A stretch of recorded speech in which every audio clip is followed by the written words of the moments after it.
Hello, good morning बच्चों।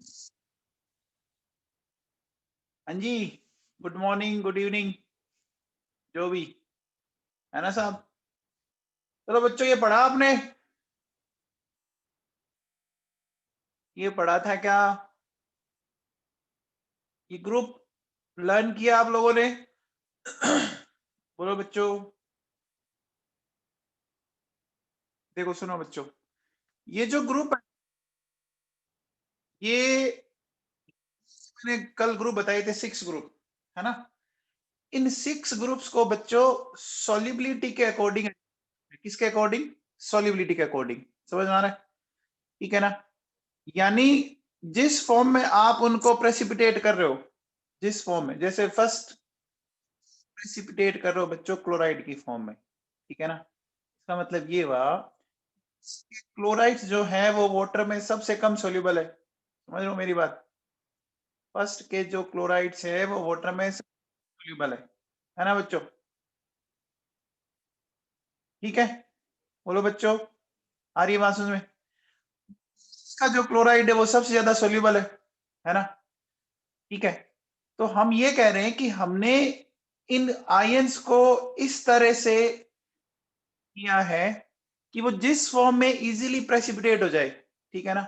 हमने यहाँ पर सारे इस फॉर्म में अरेंज किया है जिस फॉर्म में वो इजीली हो जाए। ठीक है ना। तो आप देखिए बच्चों, जो फर्स्ट ए के रेडिकल्स हैं वो सारे के सारे केटाइन की फॉर्म में मतलब क्लोराइड्स की फॉर्म में प्रेसिपिटेट हो रहे हैं। ठीक है ना। तो अब देखो बच्चों, अपन इनके 1 बाय 1 पॉइंट्स पढ़ते हैं। ठीक है बच्चों, ये ग्रुप दिख रहे हैं, first, second, third, fourth, fifth, sixth. जैसे जैसे आप नीचे जाओगे वैसे वैसे सॉल्युबिलिटी बढ़ती गई। अब बताओ बच्चों, अगर सॉल्युबिलिटी बढ़ गई तो केएसपी बढ़ गई, केएसपी बढ़ गया क्या? अगर इसका केएसपी बढ़ गया, है ना बच्चों, तो क्या हो जाएगा? अपन क्या बोलेंगे?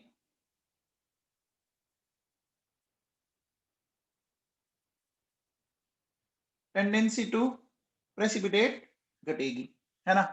इसका मतलब ये हो गया कि ये सबसे पहले प्रेसिपिटेट होगा। ये जो है ये क्या होगा? Precipitate first. ठीक है, और ये क्या होगा बच्चों? ये होगा प्रेसिपिटेट लास्ट। ठीक है ना। ठीक है, वो सबसे पहले प्रेसिपिटेट होगा और ये सबसे बाद में प्रेसिपिटेट होगा। ठीक है बच्चों, अब देखो सुनो, क्या क्या कि जो क्लोराइड्स है फर्स्ट ग्रुप के, है ना, जो क्लोराइड्स है फर्स्ट ग्रुप के वो सबसे कम सोल्यूबल। बाकी सारे आयंस के क्लोराइड को लो आप, मैंने अभी ये तो बात आपसे एक्सप्लेन की थी कि फर्स्ट के जो क्लोराइड्स है वो सबसे लीस्ट सोल्यूबल है, बाकी के अगर आप क्लोराइड्स लेते तो वो ज्यादा सोल्यूबल है। ठीक है ना। तो देखो क्या पॉइंट लिखा है कि chlorides of first group are least soluble and remaining all other chlorides are more soluble. समझ में आ गया? फर्स्ट के क्लोराइड सबसे कम सोल्यूबल है और बाकी सबके क्लोराइड्स ज्यादा सोल्यूबल है ना। And that's why radicals of first group are precipitated in the form of their radicals. समझ में आ रहा है? हमने रेडिकल्स को उन फॉर्म में प्रेसिपिटेट करने का एक प्लान तैयार कर रखा है जिस फॉर्म में वो इजीली प्रेसिपिटेट हो जाएंगे। बोलो बच्चों, आपको अगर थोड़ा बहुत याद हो ना, याद करो बच्चों। मैंने केमिकल बॉन्डिंग में पढ़ाया था कि Ag Hg2+2 Pb+2 इनके क्लोराइड्स वाटर में सोल्यूबल नहीं होते थे, बाकी सबके क्लोराइड्स वाटर में सोल्यूबल होते थे। याद है क्या? आप केमिकल बॉन्डिंग के नोट्स देखो, उसमें ये लाइन लिखी मिलेगी आपको। अरे लिखी मिलेगी, है वहां पे। चलिए आगे देखो बच्चों। अब इसमें एक चीज आपने ये देखा कि Pb+2 है ना, वो ग्रुप फर्स्ट में भी रखा हुआ है और ग्रुप सेकंड में भी रखा हुआ है ना। ऐसा क्यों?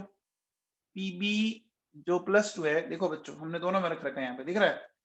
ग्रुप फर्स्ट में भी रखा हुआ है, ग्रुप सेकंड में भी रखा हुआ है। दिख रहा है क्या? अरे दिख रहा है क्या? दिख रहा है? अब देखो बच्चों सुनो, ऐसा क्यों किया? रीजन समझो। PbCl2 जो होता है ना बच्चों, वो कुछ हद तक आपका डाइल्यूट HCl में सोल्यूबल होता है। PbCl कुछ हद तक डाइल्यूट HCl में सोल्यूबल होता है, इसलिए बच्चों हम उसको पूरी तरह से ग्रुप फर्स्ट में कर नहीं पा रहे। बच्चों प्रेसिपिटेट किसको कर पा रहे हैं? जो सोल्यूबल होता है या जो इनसोल्यूबल होता है? बोलो बच्चों, प्रेसिपिटेशन किसका होता है? जो सोल्यूबल है या जो इनसोल्यूबल? इनसोल्यूबल का होता है, पता है ना। अब देखो हमने क्या बोला कि PbCl2 के क्लोराइड्स जो ये बन रहा है ये कुछ हद तक डाइल्यूट HCl में सोल्यूबल है। इसका मतलब वो पूरी तरह से इनसोल्यूबल तो नहीं है ना। इसका मतलब वो पूरी तरह से इनसोल्यूबल नहीं है, तो वो पूरी तरह से बच्चों फर्स्ट ग्रुप में प्रेसिपिटेट नहीं हो पाता। तो फिर हमें क्या करना पड़ता है? इसको प्रेसिपिटेट कहाँ करते हैं फिर हम इसको? बोलो बच्चों। फिर बची हुई अमाउंट को हम अगले ग्रुप यानी सेकंड ग्रुप में प्रेसिपिटेट करते हैं बच्चों, ठीक है। फिर देखो बच्चों सुनो, फिर आपको नेक्स्ट पॉइंट बोला हुआ देखो, concentrated HCl can not be used. अब बच्चे के दिमाग में आता है कि डाइल्यूट ही क्यों, कॉन्सेंट्रेटेड क्यों नहीं? तो बच्चों होता क्या है कि ये जो Pb+2 है ना, ये Pb+2 ये बच्चों आपके कॉन्सेंट्रेटेड HCl के साथ मिलकर एक इस तरह का सोल्यूबल कॉम्प्लेक्स बना देगा बच्चों, है ना। ये इस तरह का एक सोल्यूबल कॉम्प्लेक्स बना देगा। तो अगर वो सोल्यूबल हो गया तो दिक्कत हो जाएगा ना। बोलो बच्चों, कॉन्सेंट्रेटेड HCl में अगर कॉन्सेंट्रेटेड है तो क्लोराइड आयन आपको ज्यादा मिलेंगे ना। बोलो बच्चों, कॉन्सेंट्रेटेड HCl है तो आपको क्लोराइड आयन ज्यादा मिलेंगे। ज्यादा मिलेंगे तो Pb+2 क्या हो गया? उसमें एक ऐसा कंपाउंड में कन्वर्ट हो जाएगा जो सोल्यूबल है। Is it clear? अरे क्लियर है क्या बच्चों? अब देखो बच्चों, एक चीज सुनो, सबसे खास बात है ना, यहां से क्वेश्चन सबसे ज्यादा आते हैं। देखो बच्चों बताओ, ग्रुप सेकंड में आपने H2S पास किया है क्या? बोलो बच्चों, ग्रुप सेकंड में आप हाइड्रोजन सल्फाइड पास कर रहे हैं बच्चों। किस मीडियम में? किस मीडियम में कर रहे हैं बच्चों? अरे साथ में देखो क्या है, HCl है, एसिडिक मीडियम है बच्चों। अच्छा, ग्रुप फोर्थ में भी H2S पास कर रहे हैं आप। ग्रुप फोर्थ में भी आप H2S पास कर रहे हैं, लेकिन किस मीडियम है? मीडियम देखो कौन सा है, बेसिक मीडियम है। अब मुझे बताओ बच्चों, एक चीज समझाओ मुझे कि ग्रुप सेकंड एंड ग्रुप आपका फोर्थ किसकी सॉल्युबिलिटी कम होगी? बताओ, group second and group fourth में किसकी सॉल्युबिलिटी कम होगी? सेकंड की होगी ना बच्चों। तो सेकंड को प्रेसिपिटेट करना इजी होगा। सेकंड को प्रेसिपिटेट करना इजी होगा, होगा बच्चों। इसका मतलब सेकंड के लिए सल्फाइड आयन आपको क्या चाहिएंगे? सेकंड के लिए सल्फाइड आयन आपको क्या चाहिएंगे? अरे कम चाहिएंगे, कम चाहिएंगे। और फोर्थ के लिए सल्फाइड आयन क्या चाहिएंगे? ज्यादा चाहिएंगे। क्या ये बात आपको समझ में आई? जो ज्यादा सोल्यूबल होता है उसको प्रेसिपिटेट करने के लिए आपको काउंटर आयन ज्यादा लाने पड़ेंगे। जो कम सोल्यूबल है उसको प्रेसिपिटेट करने के लिए काउंटर आयन आपको कम चाहिए। Is it clear? ये बात आपकी समझ में आई क्या, जो मैंने ये बात बोली आपको? बोलो बच्चों, अरे बोलो। जैसे मान लीजिए अगर पासिंग मार्क्स हैं 33% और एक है 50%, तो कहां पे एग्जाम को पास करना इजी होगा? 33% पे या 50% पे? 33% में इजीली हो जाएगा ना पास बच्चा। बोलो 50% के कंपैरिजन में, आई बात सुने। अब देखो बच्चों सुनो, तो हम कि देखिए हमने ग्रुप सेकंड में H2S को पास किया, एसिडिक मीडियम है, और ग्रुप फोर्थ में पास किया बेसिक मीडियम। उसको रीजन समझते हैं बच्चों। देखो, अगर आपने सिंपल H2S को पास कर दिया है ना, आपने एसिडिक मीडियम नहीं लिया, तो बच्चों प्रॉब्लम क्या होगी? देखो क्या कहता है कि if H2S is passed directly through solution, then sulfides of fourth group are also precipitated with second group. क्या होगा? आपने सीधा ही पास कर दिया, कोई एसिडिक मीडियम जनरेट किया ही नहीं बच्चों। समझ में आ रही बात? तो इस कंडीशन में क्या होगा कि दोनों ग्रुप का जो KIP है, दोनों ग्रुप का, किस किसका? KIP ऑफ सेकंड और KIP ऑफ फोर्थ ग्रुप, दोनों का आयोनिक प्रोडक्ट उनके सोल्युबिलिटी प्रोडक्ट से ज्यादा हो जाएगा।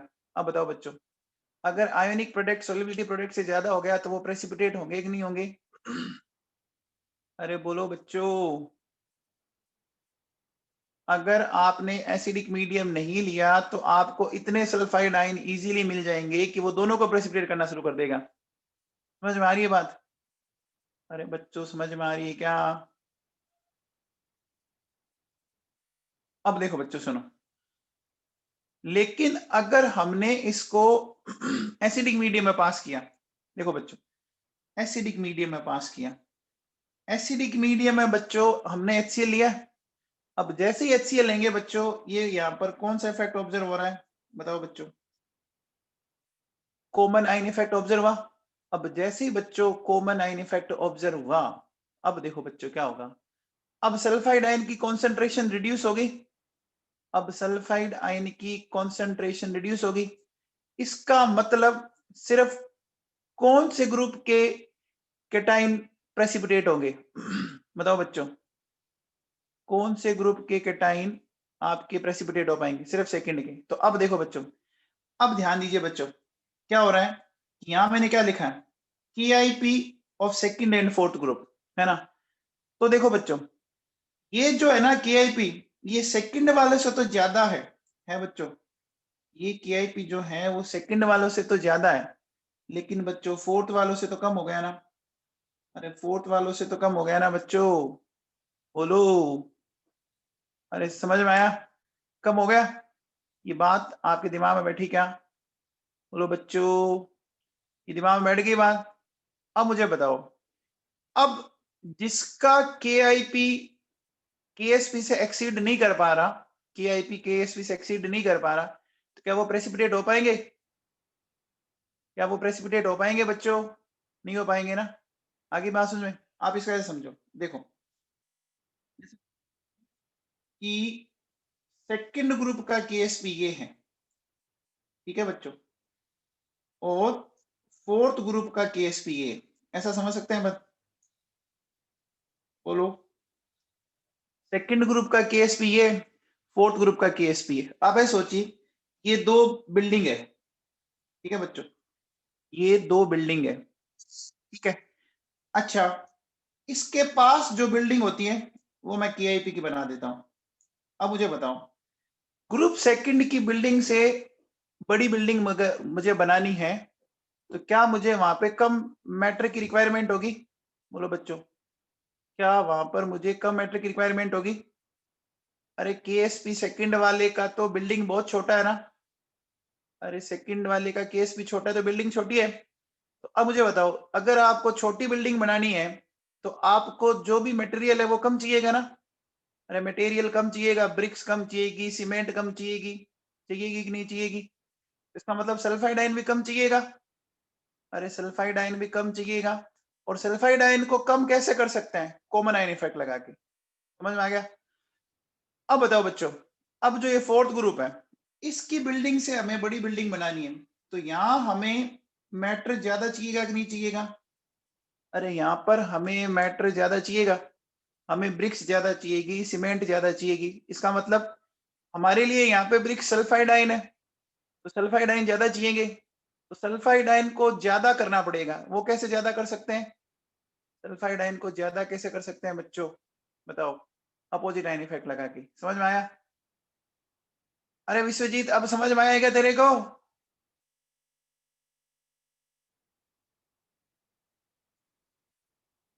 ठीक है भैया। अब देखो, अब क्या कहता है, अब देखो बच्चों क्या कहता है कि second group sulphide are less soluble in comparison to fourth group sulfide. It means second group sulfide can be precipitated by low concentration of sulfide ion, and this low concentration of sulfide ion can be achieved by using common ion effect. बोलो बच्चों, क्या ये बात समझ में आ गई? अरे बच्चों, ये बात समझ में आ गई क्या?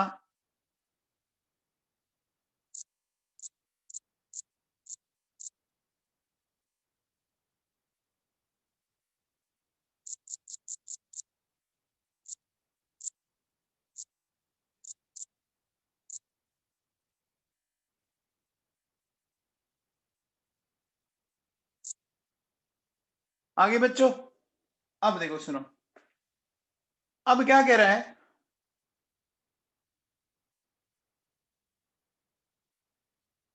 जसिका किराड़ू, केएसपी का मतलब मैंने पढ़ाया नहीं क्या? जसिका किराड़ू,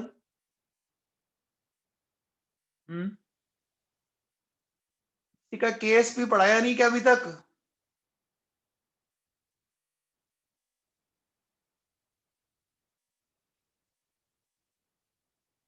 अरे किराड़ू जी, क्लास लिया करो ईमानदारी से, क्लास लेते नहीं हो आप लोग हैं? आप बताओ, क्लास लेते नहीं हो, फिर आपको ये नहीं पता लग रहा कि पढ़ा क्या रहा हूं मैं।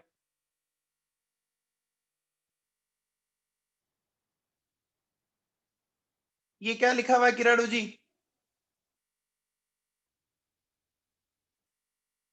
जसिका, ये क्या लिखा हुआ है?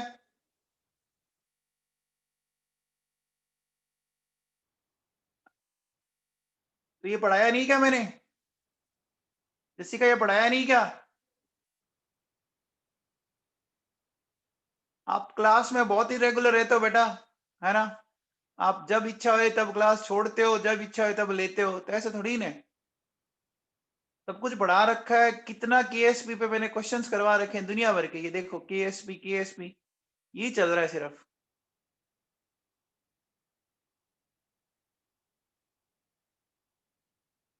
बेटा जो बच्चा रेगुलर नहीं रहता ना, उसको कोई फायदा नहीं है क्लास अटेंड करने का। क्यों अपना टाइम खराब कर रहे हो, और क्यों अपने पेरेंट्स के पैसे बर्बाद कर रहे हो? छोड़ो ना, मस्ती मारो, जरूरत कहाँ है। हाँ भैया देखो सुनो, फिर क्या कहते हैं, देखो बच्चों, for group fourth high concentration of sulphide ion is required and it can be achieved by using opposite ion effect. अब देखो बच्चों सुनो, यहाँ पे क्या होगा, यहाँ अपोजिट आयन इफेक्ट लगेगा क्या? बोलो बच्चों, यहाँ पर अपोजिट आयन इफेक्ट लगेगा। अपोजिट आयन इफेक्ट लगते ही बोलो बच्चों, सल्फाइड आयन की कॉन्सेंट्रेशन बढ़ जाएगी, बढ़ जाएगी बच्चों। अब जब सल्फाइड आयन की कॉन्सेंट्रेशन बढ़ जाएगी, तो अब मुझे बताओ बच्चों, क्या इस कंडीशन में फोर्थ ग्रुप का के उसके केएसपी से एक्सीड कर जाएगा? कर जाएगा बच्चों। और अगर कर जाएगा तो बच्चों फिर ये प्रेसिपिटेट हो जाएगा, हो जाएगा बच्चों। ये बात समझ में आई? आगे क्या? बोलो बच्चों। चलो अगला देखो बच्चों सुनो, अगला क्या कहता है कि ग्रुप थर्ड में आपने प्रेसिपिटेट करने के लिए NH4OH को मिलाया in the presence of NH4Cl। बच्चों बताओ, क्या यहाँ पर आपको कॉमन आयन इफेक्ट ऑब्जर्व हो रहा है? क्या यहाँ पर आपको कॉमन आयन इफेक्ट ऑब्जर्व हो रहा है? हो रहा है बच्चों। कॉमन आयन इफेक्ट ऑब्जर्व होने से ये इक्विलिब्रियम फर्स्ट बैकवर्ड शिफ्ट होगा क्या? इक्विलिब्रियम फर्स्ट बैकवर्ड शिफ्ट होगा क्या? बैकवर्ड शिफ्ट होने से इस OH माइनस आयन की कॉन्सेंट्रेशन क्या होगी? डिक्रीज होगी। बोलो बच्चों, तो देखो क्या लिखा हुआ है, to decrease the concentration of OH minus ion by common ion effect. ये देखो यहाँ पे ये लिखा हुआ है, decrease the concentration of OH minus ion by common ion effect लिखा हुआ है। In this way, KIP of cations of group third will exceed from their KSP. On the other hand, cations of group fourth, fifth, sixth requires high concentration। ऐसे समझो बच्चों, देखो इस condition में सिर्फ उतने ही हाइड्रोक्साइड आयन मिल पाएंगे जो ग्रुप थर्ड को प्रेसिपिटेट कर पाए। बाकी किसी भी ग्रुप को वो प्रेसिपिटेट करने लायक हाइड्रोक्साइड आयन वहां पर आपको मिलेंगे नहीं। क्यों नहीं मिलेंगे बच्चों?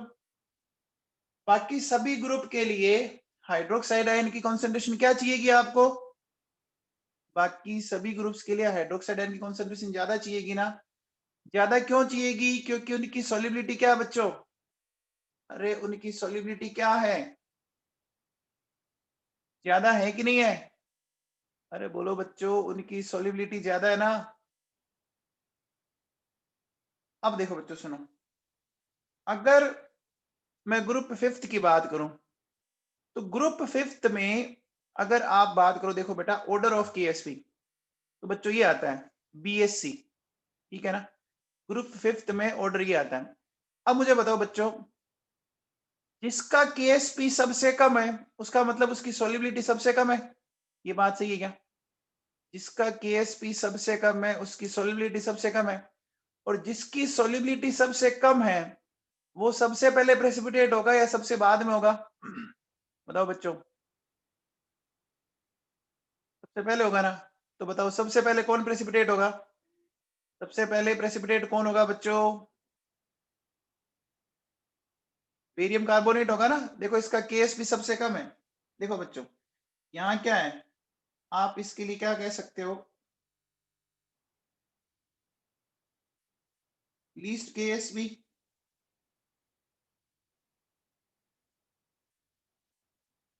लीस्ट सोल्यूबल, है ना,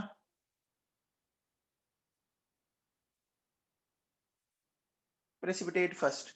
तो बच्चों ये इसी ऑर्डर में प्रेसिपिटेट होते हैं, ये इसी ऑर्डर में प्रेसिपिटेट होते हैं बच्चों। अब देखो बच्चों ये क्वेश्चन पढ़ो क्या कहता है आपको। Passing H2S gas into a mixture of Mn+2 Ni+2, ये दे रखा है। कहता है बच्चों कौन कौन से आयन एसिडिक मीडियम में प्रेसिपिटेट हो सकते हैं। मुझे बताओ बच्चों, H2S अगर एसिडिक मीडियम है तो कौन से आयन प्रेसिपिटेट होंगे, सेकंड वाले या फोर्थ वाले? बोलो बच्चों, सेकंड वाले या फोर्थ वाले? सेकंड वाले होंगे ना, अरे सेकंड वाले होंगे ना बच्चों, पता है। अच्छा फोर्थ में कौन कौन से थे याद है क्या? मैंने कल बताया था मंजन कोनी, या मंजन, यानी एक तो ये था, एक आपका ये है ना। देखो बच्चों मैंने कल याद रखने का फंडा भी बताया था आपको। देखिए ये बता रखा है सेकंड में कौन कौन है, देखो होगी पंजाबी कुड़ी सी, आज सब सन्नाटा सन्नाटा, ये सेकंड ग्रुप के हैं, है ना। और सेकंड ग्रुप में आप HCl की प्रेजेंस में H2S पास कर रहे हो कि नहीं कर रहे हो। और फोर्थ ग्रुप में देखो बच्चों ये रहा मंजन कोनी, दिख रहा है, दिख रहा है बच्चों, है ना। तो अब देखो बच्चों क्या होगा कि इसमें से आपके कौन से प्रेसिपिटेट नहीं होंगे, Mn और Ni नहीं होंगे, यानी कॉपर और Hg वाले हो जाएंगे प्रेसिपिटेट। अरे बोलो बच्चों, हो जाएंगे। आंसर क्या जाएगा, ए जाएगा, जाएगा बच्चों। बच्चों ये जो मैंने आपको पढ़ाया है ना, ये बेटा आपके प्रैक्टिकल्स में काम आएंगे। आपके 11th और 12th के प्रैक्टिकल्स जब करवाते हैं तो आपका आपसे जो ये बेसिक रेडिकल्स हैं ये आइडेंटिफाई करवाए जाते हैं बच्चों, है ना। ये एकदम सिंपल सा बेस बताया, इसके बाद तो काफी डिटेल में आती है आगे चीजें सारी। अब बच्चों एक चीज बताओ, इसमें से अगर अभी भी कोई डाउट है तो बोल जाओ। प्रेसिपिटेशन ऑफ बेसिक रेडिकल्स में अगर कोई डाउट है। अब देखो बच्चों ये सीरीज तो आपको याद करनी पड़ेगी, और याद करने के लिए मैंने फंडे बता दिए आपको कि कैसे करना है इनको।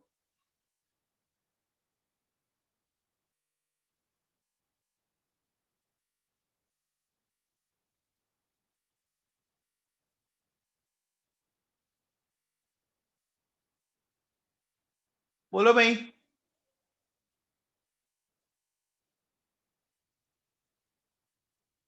विश्वजीत सिंह, H2S इसलिए यूज करते हैं क्योंकि बेटा ये जो केटाइन है वो इनके सल्फाइड की फॉर्म में प्रेसिपिटेट होते हैं आराम से, समझ में आ रहा है।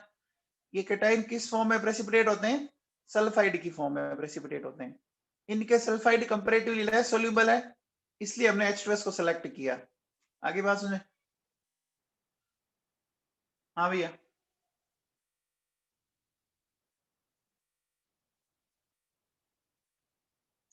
बोलो।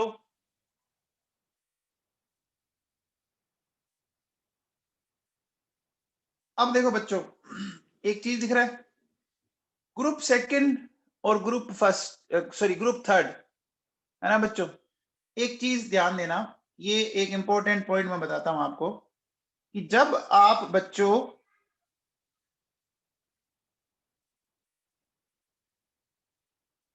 ग्रुप सेकंड से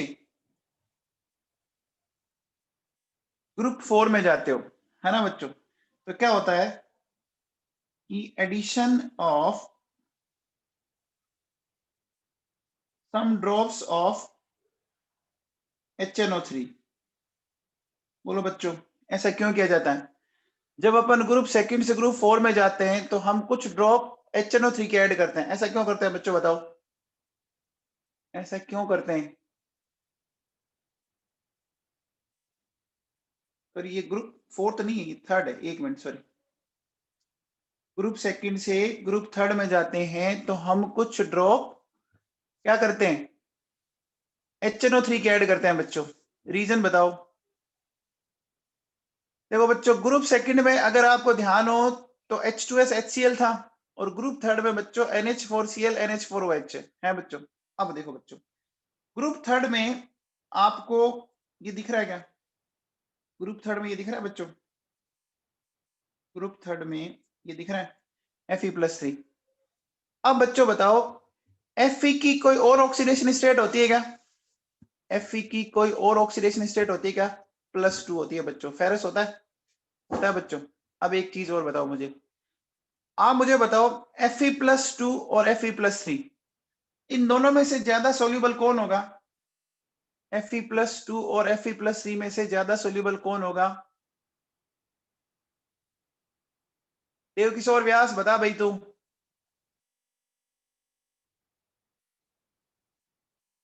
देव किशोर व्यास, Fe+2 और Fe+3 में से ज्यादा सोल्यूबल कौन होगा, बता।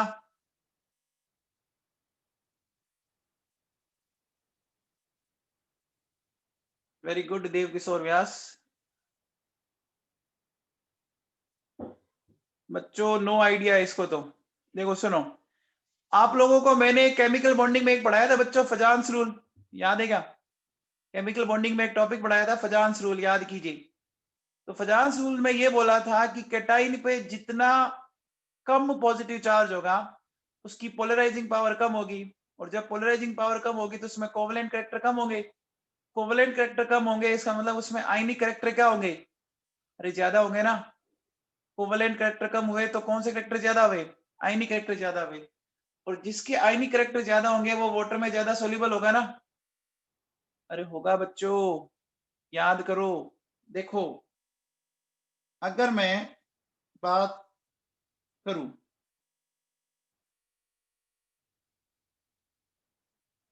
पोलराइजिंग पावर, है ना, तो Fe+2 Fe+3 बच्चों, Fe+3 की ज्यादा होगी ना पोलराइजिंग पावर। याद करो बच्चों फजान्स रूल।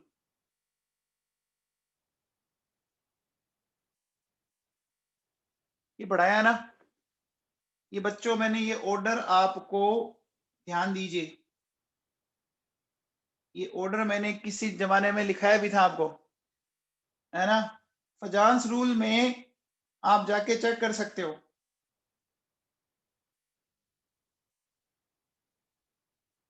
इसकी सोलिबिलिटी ज्यादा होगी, अरे बच्चों ये लिखाया हुआ है। अब देखो बच्चों, अब होता क्या बच्चों, ये इसलिए ये डाला जाता है कि for the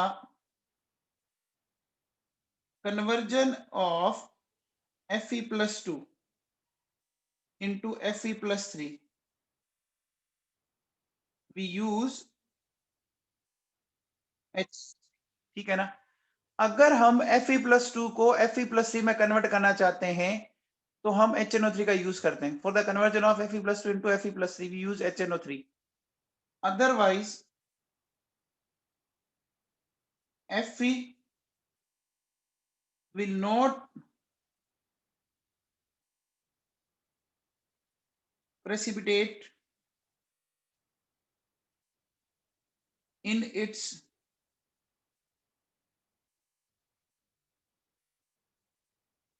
respective group due to its high solubility। ठीक है बच्चों, अरे बच्चों समझ में आया हमने ऐसा क्यों किया, हम ऐसा क्यों कर रहे हैं कि हो सकता है उसमें आयरन आपका फेरस की फॉर्म में हो।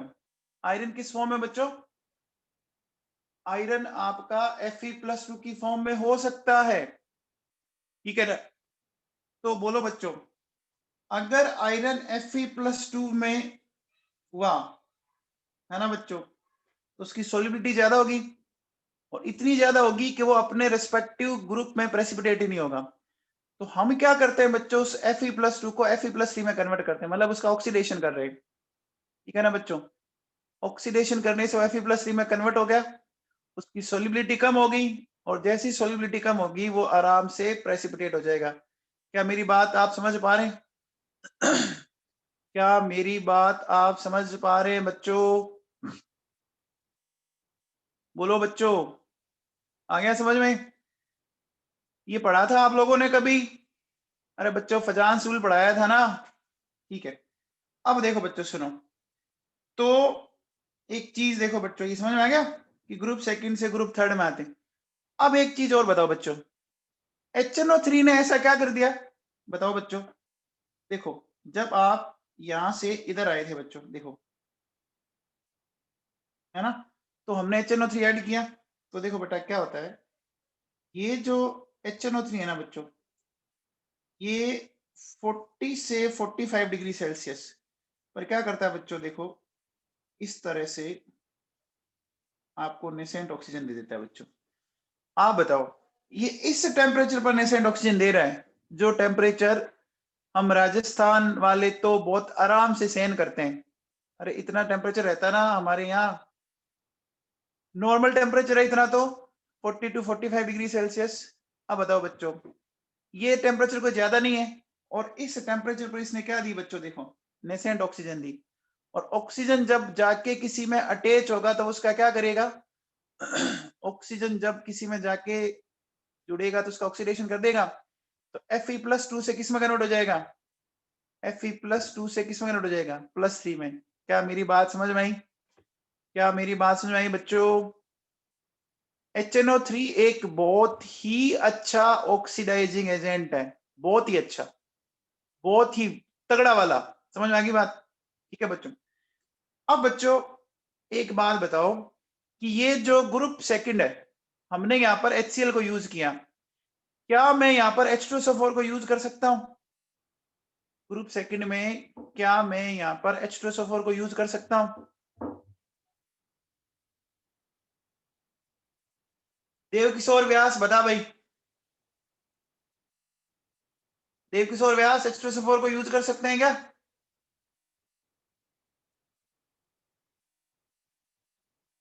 कैसे कर सकते हैं बता?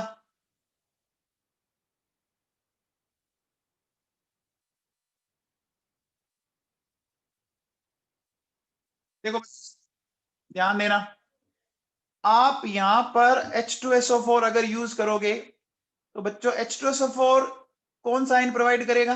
बताओ बच्चों, H2SO4 कौन सा आयन प्रोवाइड करेगा आपको? सल्फेट आयन करेगा? करेगा क्या? अब आप लोगों को अगर थोड़ा बहुत याद हो, केमिकल बॉन्डिंग का नॉलेज अगर आपने ढंग से लिया हो, तो बच्चों आपको याद है क्या कि सेकंड ए में सिर्फ 2 के सल्फेट वाटर में सोल्यूबल होते थे, कौन कौन से? हाँ भाई देवकिशोर व्यास बता, किस किस के सल्फेट वाटर में सोल्यूबल थे सेकंड ए के?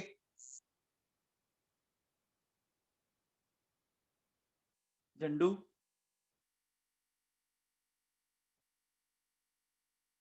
अरे बच्चों पता है क्या, सेकंड ए में सिर्फ और सिर्फ बेरिलियम और मैग्नीशियम के ही सल्फेट वाटर में सोल्यूबल थे, बाकी डाउनवर्ड जाने पर सल्फेट की सोल्युबिलिटी कम हो रही थी। ऐसा मैंने लिखा है, आप लोगों को याद है क्या? अरे सल्फेट की सोल्युबिलिटी पढ़ाई थी मैंने।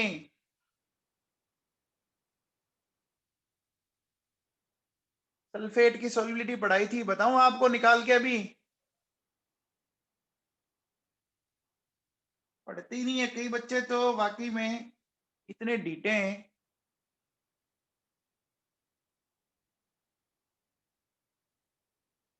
फिर रिप्लाई ऐसे करेंगे जैसे पता नहीं।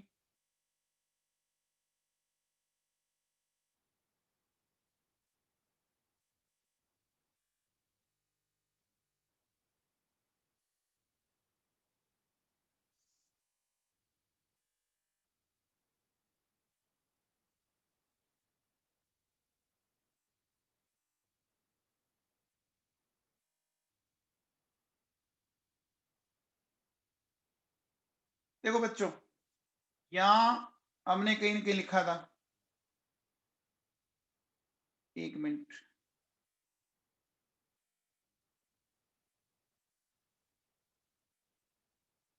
ये देखो बच्चों, ये पढ़ा, ये सल्फेट वाला ऑर्डर दिख रहा है आपको 7 नंबर पे?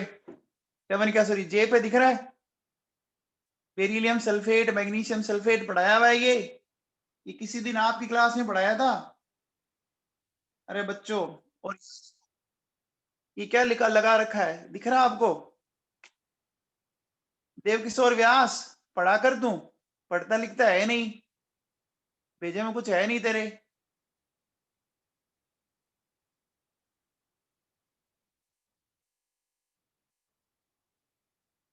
ये देखो बच्चों क्या लिखा हुआ है, अच्छे से दिख रहा है आपको? बताओ इसमें सबसे ज्यादा कौन सबसे लीस्ट सॉल्यूबल है? इसमें लीस्ट सॉल्यूबल कौन सा है बच्चों, बताओ? अरे इसमें लीस्ट सॉल्यूबल कौन सा है? देखो बेरियम सल्फेट सबसे है। तो याद है अभी थोड़ी देर पहले हमने इसका एक उल्टा ऑर्डर लिखा था, हमने एक इसका उल्टा ऑर्डर लिखा था BSC, याद करो। बेरियम सल्फेट सबसे पहले, फिर स्ट्रोंशियम सल्फेट, और सबसे बाद में था कैल्शियम सल्फेट, लिखा था क्या? अरे बोलो बच्चों, सब्जेक्ट को देखो, लिंक करो, ये चीजें पढ़ी हुई है। अब बच्चे को क्या लगता है, ठीक है वो चीज अलग थी ये चीज अलग है। टेक्निकल सब्जेक्ट उसी को ढंग से समझ में आएगा जो लिंक करेगा, लिंक तो होना दूर, याद ही नहीं है।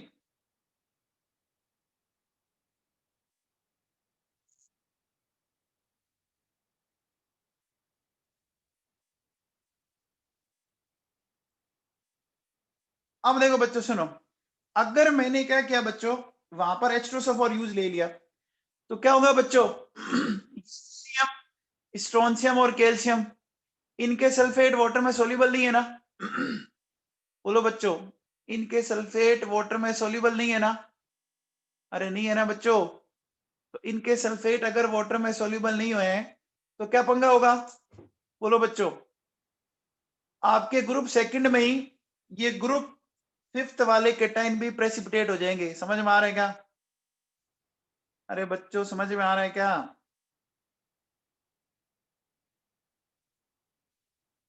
मैग्नीशियम प्लस टू वाला होगा क्या? बोलो बच्चों, मैग्नीशियम प्लस टू वाला सल्फेट प्रेसिपिटेट होगा क्या? नहीं होगा ना? अरे बच्चों नहीं होगा, पढ़ा करो रे तुम लोगों। तो बच्चों देखिए बच्चों, ग्रुप सेकंड में अगर मैं डाइल्यूट HCl की जगह पर H2SO4 यूज लेता हूं, तो वो मुझे H2SO4 से सल्फेट आयन मिलेगा।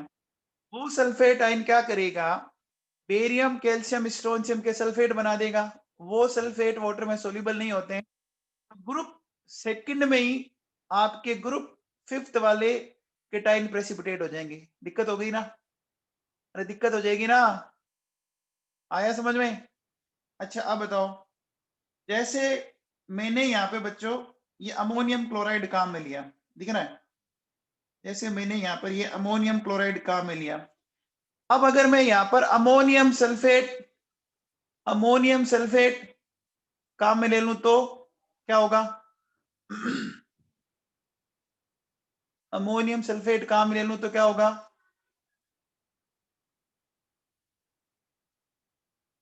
अरे अमोनियम सल्फेट भी क्या प्रोवाइड करेगा आपको? अमोनियम सल्फेट भी क्या प्रोवाइड करेगा? सल्फेट आयन देगा ना? अरे बच्चों सल्फेट आयन देगा, और वो सल्फेट आयन, बोलो बच्चों, ग्रुप थर्ड में ग्रुप फिफ्थ को प्रेसिपिटेट कर देगा ना? अरे बोलो बच्चों, ग्रुप थर्ड में ग्रुप फिफ्थ को प्रेसिपिटेट कर देगा। तो हमारा जो प्लान है वो सारा चौपट हो गया ना? अरे बच्चों, जिस सीक्वेंस से आप चल रहे थे वो तो सारा उल्टा पुल्टा हो गया ना? अरे बच्चों समझ में आ रही है क्या बात? आपने कभी क्रिकेट देखी है? क्रिकेट में पहले देखा होगा कि एक टीम दूसरी टीम से खेलती है, फिर क्वार्टर फाइनल, फिर सेमीफाइनल, फिर फाइनल होता है। क्या कभी ऐसा होता है कि सीधा ही फाइनल करवा दो, फिर सेमीफाइनल कराओ, फिर क्वार्टर फाइनल कराओ, फिर लीग करवाओ? है ना बच्चों? आई बात समझ में? ऐसा करते हैं बच्चों। तो हमने ये जो सीक्वेंस बना रखा है, ये सीक्वेंस हमने इस अकॉर्डिंग बना रखा है कि जिस फॉर्म में वो सबसे कम सोल्यूबल है वो प्रेसिपिटेट होता जाए, है ना बच्चों? और इसको डिटेल में आप जब आप प्रैक्टिकल पढ़ोगे तो उसमें आपको बहुत डिटेल में पढ़ाया जाएगा। ये तो मैंने एक बहुत छोटी सी बात बताई आपको, ठीक है? चलो बच्चों, अब आ जाओ बच्चों, अपन एक नए टॉपिक पे चलते हैं बच्चों। वेरी वेरी इंपॉर्टेंट है ना, इस टॉपिक को ढंग से पढ़ना। मैं ले रहा हूं बच्चों बफर सॉल्यूशन। मैं ले रहा हूं बच्चों बफर सॉल्यूशन। बफर सॉल्यूशन को जानते हो क्या आप? बफर किसको बोलते हैं बच्चों, बताओ। देखो बच्चों, बफर सॉल्यूशन अपन उनको बोलते हैं जो, जिसमें क्या हो, जो अपनी पीएच चेंज का अपोज करे। अगर आप उसकी पीएच चेंज करना चाहोगे ना, तो वो अपोज करेगा। बात समझ में आ गई? वो क्या करेगा, वो पीएच को चेंज होने नहीं देगा। ठीक है ना, समझ में आ गया? अरे बोलो बच्चों, समझ में आ गया? जैसे आपने कई बार देखा होगा कि जो छोटे बच्चे होते हैं ना, छोटे बच्चे होते हैं, आप उनसे खिलौना छीनने की कोशिश करो, वो अपोज करता है ना। अरे अपोज करता है ना, वो अपना खिलौना आपको देगा नहीं। या आपके हाथ में चॉकलेट है और कोई आपसे मांगे, तो बहुत मुश्किल है कि आप दोगे। अपोज करते हैं ना, अरे नहीं देते हैं ना। अपोज करने का मतलब समझ में आया? अरे बोलो बच्चों, अपोज करने का मतलब समझ आया? अब वो क्यों करते हैं वो मैं आपको समझा। अब देखो बच्चों, ये ऐसे सॉल्यूशन है कि अगर आप इनमें वाटर ऐड कर दो, है ना, आप इनमें वाटर ऐड कर दो, या आप इनकी कॉन्सेंट्रेशन बढ़ा दो, या आप इनको एटमॉस्फेयर में खुला छोड़ दो, इनकी पीएच पे कोई इफेक्ट नहीं पड़ता। क्यों नहीं पड़ता, मैं आपको समझाऊंगा सारा कुछ। ठीक है, अब देखो बच्चों, अगर हमने इसके अंदर बहुत थोड़ी मात्रा में स्ट्रॉन्ग एसिड या स्ट्रॉन्ग बेस मिला दिया ना, तो इनकी पीएच में कोई बहुत बड़ा चेंज नहीं आता। समझ में आ रहा है? इनकी पीएच में कोई बहुत बड़ा चेंज नहीं आता। जैसे सपोज मान लो क्या हुआ कि मान लीजिए किसी की पीएच, ऐसा समझ लो कि 4 थी, आपने उसमें एसिड ऐड किया, और अब मान लो उसकी पीएच होगी 4.0003, मान लो इतनी आ गई। क्या कोई ये बहुत एप्रिसिएबल चेंज है क्या? क्या ये कोई बहुत बड़ा चेंज है क्या? बोलो बच्चों, नहीं है ना। चेंज होगा लेकिन एप्रिसिएबल चेंज नहीं होगा। समझ में आ गया?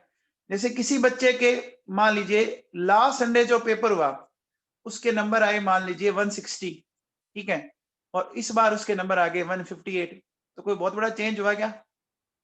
अरे कोई बहुत बड़ा चेंज हुआ क्या?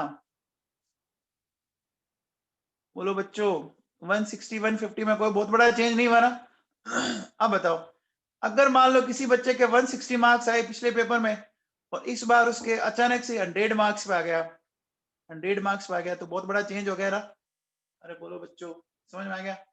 तो यहाँ हम क्या कह रहे हैं कि अगर आपने थोड़ी अमाउंट में, बहुत ही वेरी स्मॉल अमाउंट, अगर स्ट्रॉन्ग एसिड और स्ट्रॉन्ग बेस मिलाया, तो कोई बहुत बड़ा चेंज नहीं होगा। अब बच्चों बताओ, आप इसमें क्या क्या मिला रहे हो? बच्चों बताओ, आप इसमें क्या क्या ऐड कर रहे हो? या तो एसिड ऐड कर रहे हो या बेस ऐड कर रहे हो।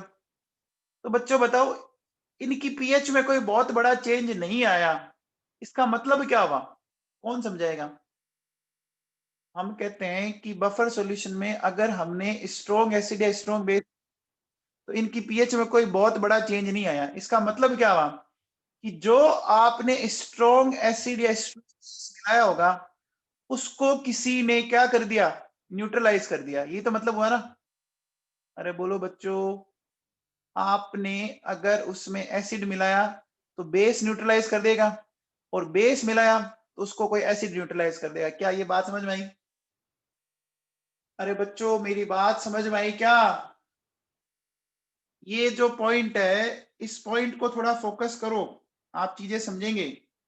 अगर आपको बफर की फिलिंग ढंग से लेनी है, तो इस पॉइंट पे ध्यान दीजिए आप, ये वाला point. On addition of very small amount of strong acid और strong base, there will be no appreciable change in pH. तो बच्चों, इसका मतलब आपने अगर स्ट्रॉन्ग एसिड मिलाया, तो उसको किसी बेस ने न्यूट्रलाइज किया होगा, और अगर आपने बेस मिलाया होगा, तो उसको किसी ने, एसिड ने न्यूट्रलाइज किया होगा। क्या ये बात सही है? इसका मतलब बताओ बच्चों, एक बफर में कितने कंपोनेंट होंगे? एक बफर के कितने एसेंशियल कंपोनेंट हुए फिर? 2 हुए ना बच्चों। देखो तो क्या लिखा हुआ है, एसेंशियल कंपोनेंट्स ऑफ बफर, है ना। 2 है बच्चों, एक एसिडिक कंपोनेंट और एक बेसिक कंपोनेंट है बच्चों। तो ये क्या करेगा बच्चों, ये क्या करेगा, it will neutralize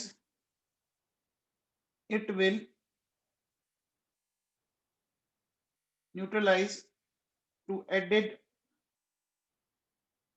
बेस। करेगा बच्चों? एसिडिक कंपोनेंट किसको न्यूट्रलाइज करेगा? जो बेस ऐड कर रहे हो। और बेसिक कंपोनेंट क्या करेगा? It will neutralise to added acid. क्या ये बात आपके दिमाग में बैठ रही है? इन बातों से कुछ समझ में आ रहा है कि कम से कम 2 कंपोनेंट होने चाहिए?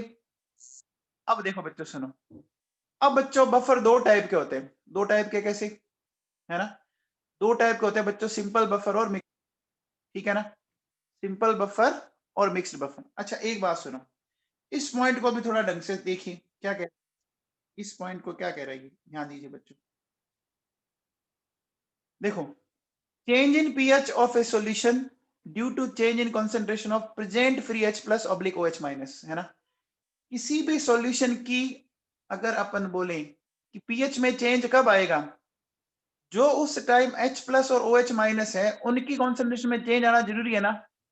अरे बोलो बच्चों, मान लो किसी में H प्लस आइन 10 की पावर -4 है, ठीक है बच्चों, और वो आपके 10 की पावर -2 हो गए, तो बोलो चेंज होगा ना? अरे प्रेजेंट कंडीशन में H प्लस आइन की कॉन्सेंट्रेशन 10 की पावर -4 थी, और वो चेंज होके मान लो 10 की पावर -2 है, तो पीएच अलग आएगी ना? अरे 10 की पावर -4 की पीएच कितनी आएगी? 4, और 10 की पावर -2 की कितनी आएगी? 2 आएगी ना? तब भी होगा ना बच्चों? समझ पा रहे हो क्या मेरी बात? अब देखो बच्चों, अब सबसे पहले अपन लेते हैं बच्चों सिंपल बफर। देखो बच्चों, सिंपल बफर क्या होता है? सिंपल बफर याद है क्या? Aqueous solution of salt of weak acid plus weak base. ये कहीं पढ़ा था? ये salt of weak acid weak base कहीं पढ़ा था क्या?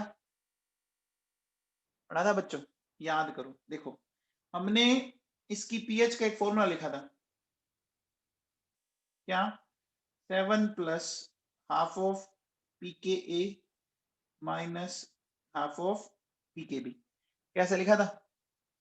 ऐसा लिखा था बच्चों, लिखा था क्या? अब बच्चों एक चीज बताओ, मेरे पास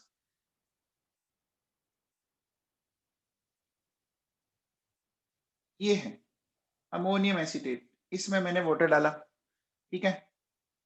तो बच्चों ये इस तरह से कन्वर्ट हो गया क्या? हो गया बच्चों? याद करो, ये आपका एक सोल्ट है ना? ये वीक एसिड है और ये वीक बेस है बच्चों? अब मुझे बताओ बच्चों, सोल्ट पूरी तरह से आयोनाइज होता है क्या? सोल्ट पूरी तरह से आयोनाइज होता है क्या? तो इसको आयोनाइज करो बच्चों, होगा बच्चों इस तरह से। अब देखिए क्या करेंगे, ये बच्चों ये वीक एसिड एसिटिक एसिड है और ये वीक बेस NH4OH है बच्चों। अब मुझे बताओ, अगर एसिटिक एसिड वीक एसिड है तो इसका जो ये कॉन्जुगेट बेस है, ये वाला, ये बच्चों कैसा होगा? एसिटिक एसिड अगर वीक एसिड है तो इसका कॉन्जुगेट बेस क्या होगा बच्चों? ये स्ट्रॉन्ग होगा क्या? बोलो बच्चों, स्ट्रॉन्ग कॉन्जुगेट बेस। और बच्चों ये बताओ, ये स्ट्रॉन्ग कॉन्जुगेट एसिड होगा? होगा क्या? ये मैं पढ़ा चुका हूं आपको, ये बच्चों कॉन्जुगेट एसिड बेस का कॉन्सेप्ट मैं पढ़ा चुका हूं। अभी बच्चों प्रॉब्लम पता है क्या हुई? अभी बीकानेर में इतनी ज्यादा मैरिजेस हो रही है, इतनी ज्यादा लोगों के फंक्शंस हो रहे हैं कि 25% स्टूडेंट तो क्लास ही नहीं लेते, मजे कर रहे हैं, बस इधर उधर घूम रहे हैं। और उस चैप्टर में आपकी अपसेंट हो रही है, जो आपको सबसे ज्यादा परेशान करेगा बाद में, आयनिक इक्विलिब्रियम। बुरे बुरे सपने आएंगे, देखना आप लोग।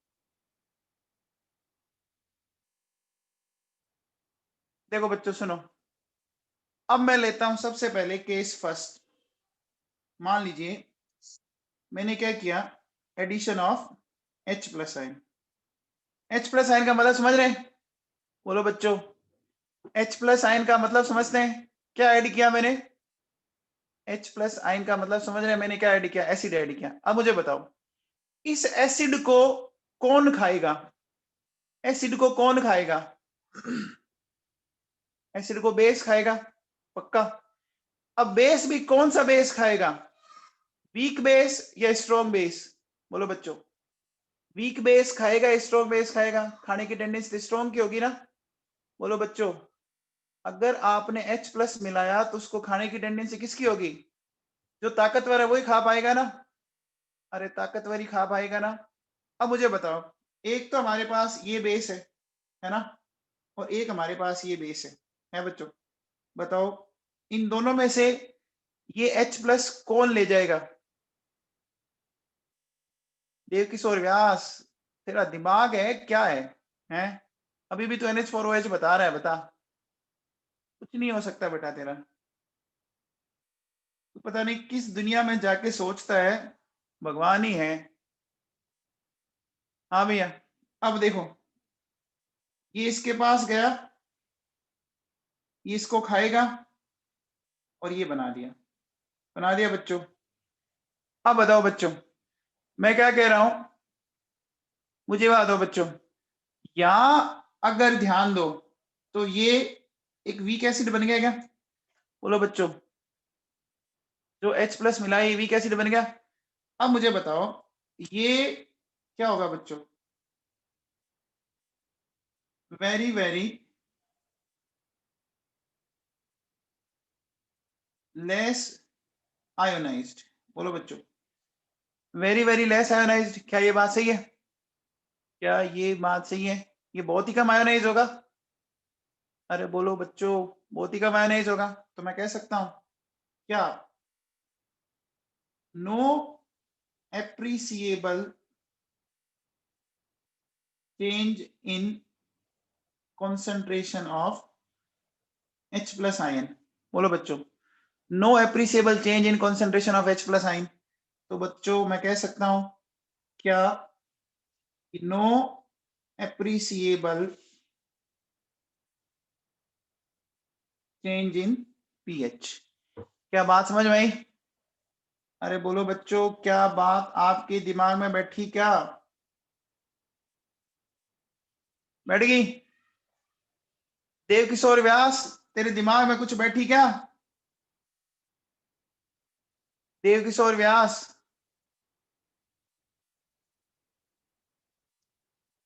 हाँ भैया। अब बताओ,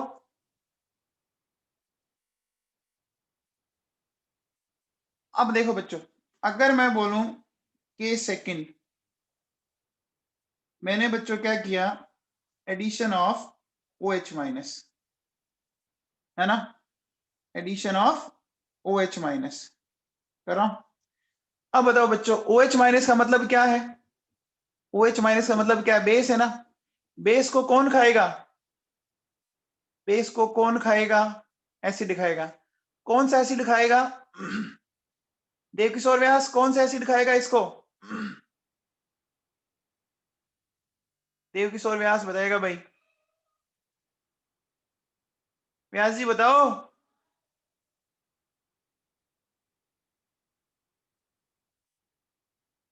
व्यास जी जल्दी बोलो।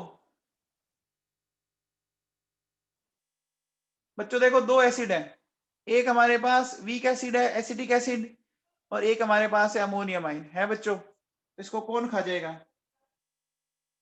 अमोनियम आइन खाएगा, ये खाएगा बच्चों। और आपको ये मिल गया बच्चों। ये जो बना वो क्या है बच्चों? एक वीक बेस है कि नहीं है बच्चों? Weak base. तो अगेन मैं क्या बोलूंगा कि वेरी वेरी लेस आयोनाइज्ड, है बच्चों। तो क्या बोलेंगे?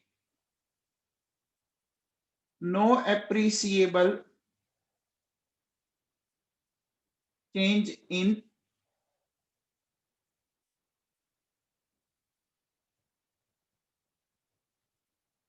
No appreciable change in OH- ion concentration. तो बोलो बच्चों क्या होगा? No appreciable change in pH. बोलो बच्चों, क्या ये बात समझ में आई? अरे बोलो बच्चों, समझ में आई क्या?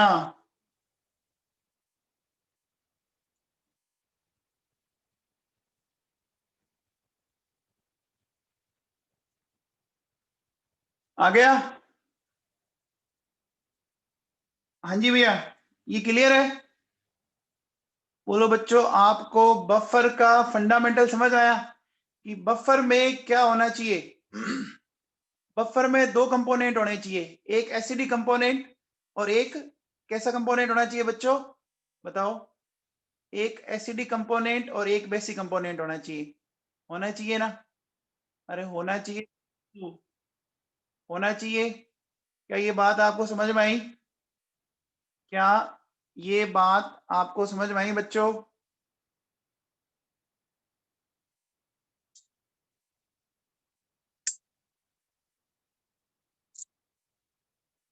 आ गया समझ में? अब देखो बच्चों सुनो, अब ये तो हो गया सिंपल बफर।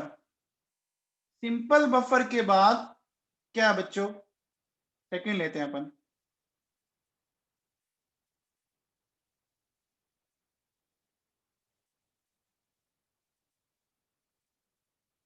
मिक्स्ड बफर, है ना? मिक्स्ड नाम से कुछ पता लग रहा है क्या? मिक्स्ड बफर नाम से कुछ पता लग रहा है? ये एक कंपाउंड से होगा या ये मिक्सचर ऑफ कंपाउंड्स होगा? बोलो बच्चों, ये क्या होगा? ये मिक्सचर ऑफ कंपाउंड होगा बच्चों, है ना? अब देखो बच्चों, ये क्या होगा? ये होगा बच्चों मिक्सचर ऑफ कंपाउंड्स। ठीक है, अब मुझे बताओ, देखो बेटा, ये मिक्सचर ऑफ कंपाउंड्स होगा, तो एक बात बताओ, हमने क्या बोला कि एक बफर के कौन कौन से कंपोनेंट होते हैं? एक बफर के कौन कौन से कंपोनेंट होते हैं? एसिडिक और बेसिक कंपोनेंट।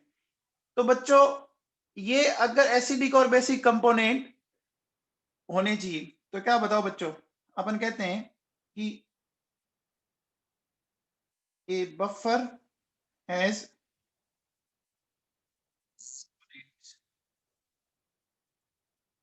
बोलो बच्चों, है ना? कह सकते हैं। तो अब देखो बच्चों, एक होता है एसिडिक और एक होता है बेसिक कंपोनेंट। आप बताओ, क्या HCl प्लस NaOH, क्या ये दोनों मिलके बफर बना सकते हैं? क्या ये दोनों मिलके बफर बना सकते हैं क्या? अरे एक इसमें एसिड है, एक इसमें बेस है, बना सकते हैं क्या? बोलो बच्चों, बना सकते हैं? ये बच्चों बफर नहीं बनाते। हमें ऐसे कंपोनेंट लेने हैं जो आपस में रिएक्ट करे तो कोई फर्क ना पड़े। जैसे देखो, अगर मैंने ये ले लिया H2SO4 और NaOH, ये भी नहीं काम के, ठीक है ना? समझ में आ रहा है? लेकिन अब बताओ, अगर मैं ऐसा बोलूं कि मेरे पास एक ये है और एक ये है, बोलो बच्चों, इसमें एक एसिड है एक बेस है क्या? अरे इसमें एक एसिड एक बेस है क्या? अरे देव किशोर व्यास, ठीक है, तूने अगर रिप्लाई नहीं किया कोई बात नहीं, एक्टिव हो जा वापस क्लास में। देव किशोर व्यास, सुन रहे क्या? हाँ भैया। अब देखो बच्चों, एसिडिक एसिड एक एसिड है और इसका एसिडेट आइन है वो बेस है ना? अरे एसिडिक एसिड एक एसिड है इस और एसिडेट आइन एक बेस है, ये जानते हो क्या? अगर ये रिएक्ट भी कर जाएंगे, कोई फर्क पड़ेगा क्या? इसमें से H हटा के आप इसको दे दो बच्चों, तो अगर आप इसको दे दोगे तो क्या कोई नया प्रोडक्ट बना क्या? क्या कोई नया प्रोडक्ट बना? नहीं फर्क पड़ा ना? बच्चों समझ में आया? अरे बच्चों समझ में आया? सपोज मैं जैसे ये बोलूं HCN प्लस CN माइनस, इन दोनों की रिएक्शन से कोई फर्क पड़ेगा? इन दोनों की रिएक्शन से कोई फर्क पड़ेगा? नहीं फर्क पड़ेगा। अच्छा बताओ, NH4OH और NH4 प्लस, क्या इनकी रिएक्शन से कोई फर्क पड़ेगा? फर्क पड़ेगा। इसका मतलब आप एक चीज समझ सकते हो कि अगर आपको मिक्स्ड बफर बनाना है तो हमें क्या लेना पड़ेगा? अगर एसिड ले रहे हो तो उसका कॉन्जुगेट बेस, और बेस ले रहे हो तो उसका कॉन्जुगेट एसिड। क्या ये बात सही है? अरे बोलो बच्चों, एसिड कॉन्जुगेट बेस पेयर या बेस कॉन्जुगेट एसिड पेयर? बोलो बच्चों, क्या ये लॉजिक समझ में आया आपको? इसकी फीलिंग आई? बोलो बच्चों। विश्वजीत सिंह राजवी, तू पढ़ लिया कर। ये कहता है कि साइनाइडाइन बेस कैसे हुआ, पढ़ाया है ना मैंने? नहीं बताया कि जब भी किसी एसिड में से H हटा देते हैं तो जो पीछे बचता है वो बेस होता है। कई बच्चे थे ना इतने वाकई में इरिटेटिंग है।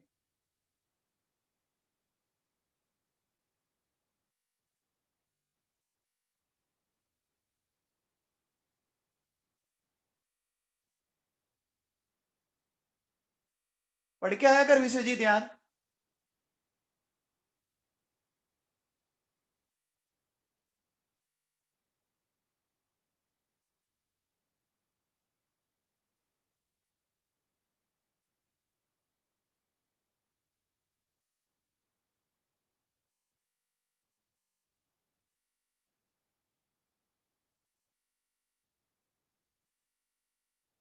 ये विश्वजीत ये क्या लिखा हुआ है HCN? और विश्वजीत सुन रहा है मेरी बात?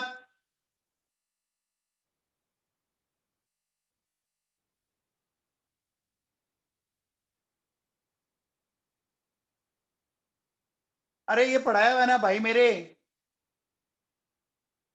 ये बेस कैसे हुआ।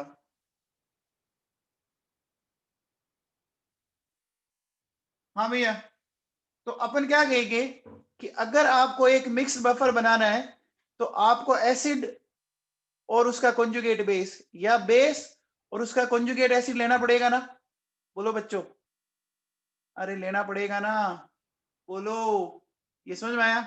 तो देखिए बच्चों, अगर आप एसिड ले रहे हो तो उसको बोलोगे बच्चों एसिडिक बफर। ठीक है बच्चों? अगर आप बेस ले रहे हो तो इसको बोलोगे बेसिक बफर। बोलोगे क्या बच्चों? अरे बोलोगे क्या? तो देखो बच्चों, हम क्या बोलेंगे कि फॉर मिक्स्ड बफर, है ना, acid and its conjugate base और base and its conjugate acid are used। क्या बच्चों समझ में आया? अरे बच्चों ये लाइन समझ में आई क्या? आई बच्चों? अब देखो बच्चों सुनो, हमारे पास मिक्स बफर होते हैं, वो दो टाइप के होते हैं। देखो बच्चों सुनो, mixed buffer are of two types. ठीक है ना बच्चों? एक होता है एसिडिक बफर और एक होता है बेसिक बफर, है ना बच्चों? अब देखो बच्चों सुनो, सबसे पहले लेते हैं अपन एसिडिक बफर। ठीक है? तो बच्चों अगर मैं एसिडिक बफर की बात करूं तो देखो बच्चों क्या होगा, कैसे? हम यहां पे लेंगे बच्चों weak acid plus conjugate base of this weak acid. ठीक है? क्या लिखा? Weak acid and conjugate base of this weak acid. फिर देखो ये मिलेगा कैसे? ये मिलेगा बच्चों from A salt of this weak acid with strong base. क्या लिखा मैंने? ये कॉन्जुगेट बेस कहां से मिलेगा? ये कॉन्जुगेट बेस मिलेगा इस वीक एसिड का किसी स्ट्रॉन्ग बेस के साथ सोल्ट। जैसे देखो बच्चों सुनो, मैंने वीक एसिड HCN और इसका एक सोल्ट ले लिया NaCN। ले लिया बच्चों? ले लिया। अब बताओ बच्चों, इस NaCN के अंदर ये इस तरह से क्या है बच्चों? NaCN के अंदर ये क्या, Na प्लस और साइनाइडाइन है बच्चों। देखो बच्चों, ये पड़ा एसिड, ये पड़ा इसका कॉन्जुगेट बेस। बच्चों पड़ा है? अब बच्चे के दिमाग में एक बात आती है कि आपने जब ये सोल्ट बनाया इस वीक एसिड का, तो आपने स्ट्रॉन्ग बेस यूज किया, है ना। आपने जब इस एसिड का सोल्ट बनाया तो आपने स्ट्रॉन्ग बेस यूज किया, तो आप वीक बेस क्यों नहीं यूज करते? बताओ बच्चों, मैं ऐसा क्यों नहीं लिख रहा weak acid and salt of this weak acid with weak base? बोलो बच्चों। अरे मैं NaCN के बजाय NH4CN यूज ले सकता हूं क्या? NaCN के बजाय क्या मैं NH4CN यूज ले सकता हूं क्या? क्यों नहीं ले सकता विश्वजीत? अरे विश्वजीत क्यों नहीं ले सकता?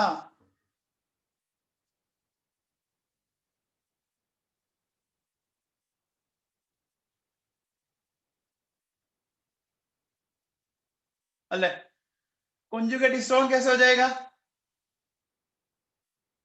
कॉन्जुगेट तो वही रहेगा ना।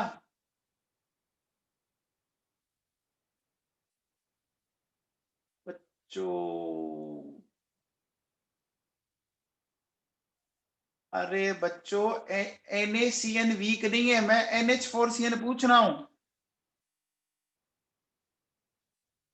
क्या मैं यहाँ पर NH4CN का यूज ले सकता हूँ क्या? भास्कर बता भाई, NH4CN का यूज कर सकता हूँ क्या?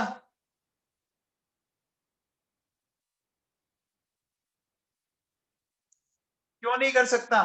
सुय सिन्हा बताएगा। वैभव गुलेरिया बता भाई, NH4CN का यूज कर सकता हूँ क्या?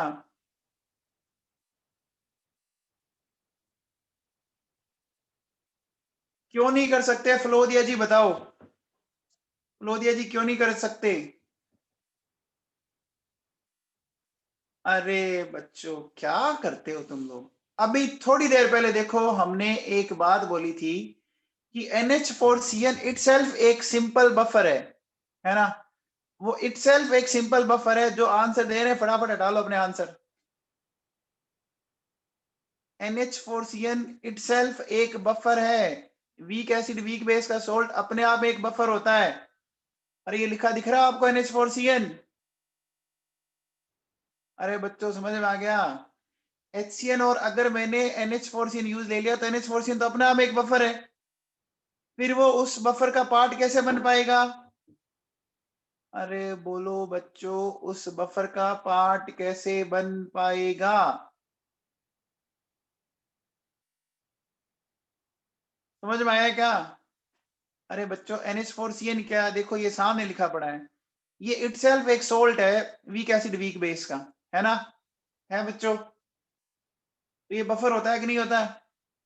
बच्चों समझ में आया? लोदिया जी समझ में आया क्या?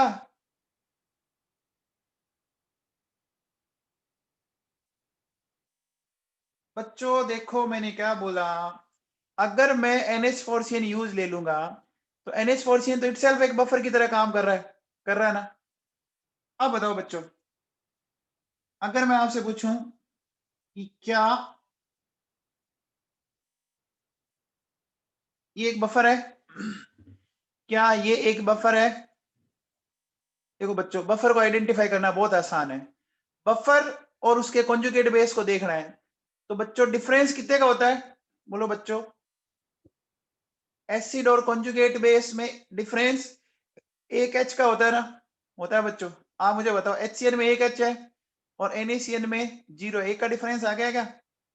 अरे बोलो बच्चों, एक का डिफरेंस आ गया। ये बफर है, ये भी बफर है। आप बताओ बच्चों।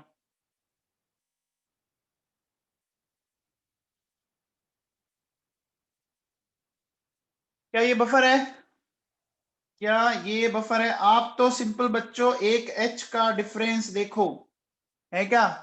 है बच्चों। अच्छा बच्चों बताओ, क्या ये बफर है? क्या ये बफर है क्या? बच्चों ये बफर है? अरे ये बफर नहीं है। देखो एसिड अलग है और एसिड का कॉन्जुगेट बेस अलग आ रहा है। एसिड बेस में कोई रिलेशन ही नहीं है इनमें। अरे बच्चों, समझ में आ गया क्या? जो एसिड लो उसका कॉन्जुगेट बेस तो मिले आपको। आई बात समझ में? अब बताओ बच्चों, H2S और NaHS, क्या ये बफर है? क्या ये बफर है? एक H का डिफरेंस है बच्चों। अच्छा बताओ बच्चों, H2S और Na2S, क्या ये बफर है? ये बफर नहीं है, कॉन्जुगेट ही नहीं, अभी नहीं है ना बच्चों। अच्छा बताओ, NaHS और Na2S, क्या ये बफर है बच्चों? है बच्चों? देखो एक का डिफरेंस आ रहा है, बच्चों, ये बफर है बच्चों। अच्छा बताओ, अगर मैं आपसे ये पूछूं,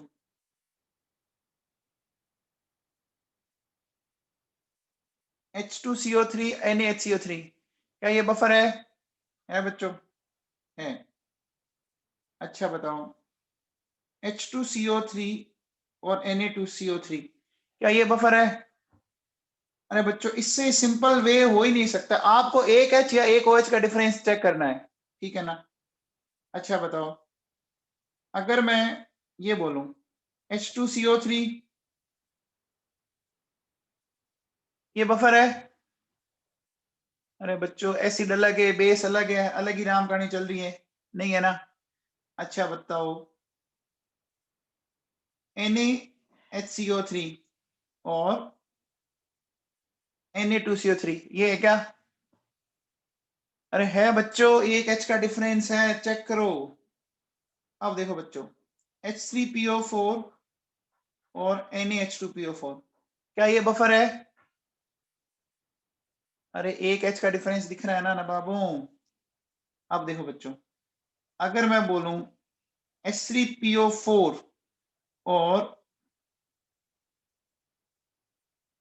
Na2HPO4, क्या ये बफर है? अरे है क्या? नहीं है ना बच्चों। अच्छा, अगर मैं आपसे ये बोलूं, क्या ये बफर है? नहीं है ना। अच्छा अब बताओ, ये लिया मैंने, अब बताओ, ये बफर है बच्चों। अच्छा बताओ, Na2HPO4 और Na3PO4, क्या ये बफर है बच्चों? है। तो बच्चों देखो, इस H3PO4 ने कितने बफर बनाए? देखो बच्चों, एक एसिड कितने बफर बना सकता है? जितने उसके पास आयोनाइजेबल H है। तो H3PO4 के पास कितने आयोनाइजेबल H होते हैं? 3 होते हैं ना। तो H3PO4 कितने बफर बना पा रहा है? 3 बना पा रहा है ना। अरे 3 बना पा रहा है ना बच्चों, ठीक है। अब देखो बच्चों, अगर मैं ये बोलूं H3PO3 और NaH2PO3, क्या ये बफर है बच्चों? अच्छा, H3PO2 और NaH2PO2, क्या ये बफर है? बच्चों, इससे सिंपल वे हो नहीं सकता बफर को समझाने का। आपको एक H का डिफरेंस चेक करना है ना। अरे इतना तो कर लोगे यार, क्योंकि मुझे पता है कॉन्जुगेट एसिड बेस पढ़ती नहीं हो आप लोग। अब देखो बच्चों, अगर मैं आपसे ये पूछूं, बोरिक एसिड को जानते हो क्या? अरे इस बोरिक एसिड को जानते हो आप? इस एसिड की कुछ खास बात थी, इस एसिड की कुछ खास बात थी, ये H नहीं देता, ये OH लेता है, विकारी एसिड था। तो देखो बच्चों,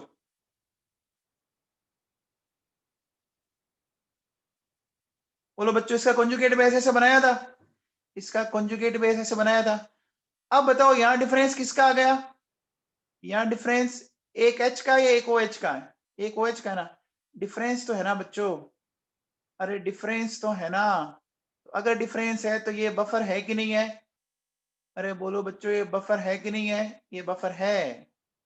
तो आपको क्या करना है, समझ में आया क्या? या तो एक H का डिफरेंस देखो या एक OH का डिफरेंस देखो। अरे बच्चों समझ में आ गया? ये एसिडिक बफर समझ में आ गया सबको? बोलो। आ गया क्या नवाबों? आ गया? पक्का? चलो इतना पढ़ना, बाकी कल करते हैं।